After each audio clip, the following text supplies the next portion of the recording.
Hi friends, ഇന്നെന്ന് പറയുന്നത് ഒരു variety snacks ഉണ്ടാക്കാനാണ് കേട്ടോ. വൈകുന്നേരം സ്നാക്സ് എന്തുണ്ടാക്കുന്ന ആലോചിച്ചിരുന്നപ്പോൾ ദോശമാവ് കുറച്ച് മിച്ചം ഉണ്ടായിരുന്നു കേട്ടോ രാവിലത്തേൽ കുറച്ച്.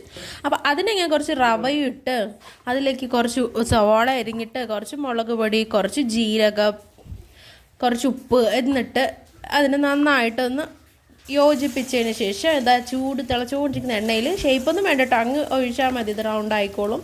കോരി ഒഴിച്ചു. അതിനുശേഷം അതിനെ നന്നായിട്ടൊന്ന് വറുത്ത് കോരി എടുക്കണം. ദോശമാവാണേ, നല്ല കട്ടിയാവത്തൊന്നുമില്ല കേട്ടോ, നല്ല സോഫ്റ്റായിട്ടിരിക്കും. നല്ല ആ ഉള്ളിയൊക്കെ നല്ല സോളയൊക്കെ മൊരിങ്ങി നല്ല കറുമുറാന്ന് കിളിന്ന് വറുത്ത് വെച്ച് കിളിന്ന് സൗണ്ട് കേൾക്കുന്നുണ്ട്. അതിനുശേഷം രണ്ടാമത്തെ സ്റ്റെപ്പ് ഞാൻ ഇട്ടു. അത്രയേ ഉള്ളൂ കേട്ടോ, 2 സ്റ്റെപ്പ് ഇടാനുള്ള മാവേ ഉണ്ടായിരുന്നുള്ളൂ. അപ്പോൾ ചായ റെഡിയായി, സ്നാക്സ് റെഡിയായി. എല്ലാവരും ഒന്ന് ട്രൈ ചെയ്ത് നോക്കണം കേട്ടോ. ബൈ.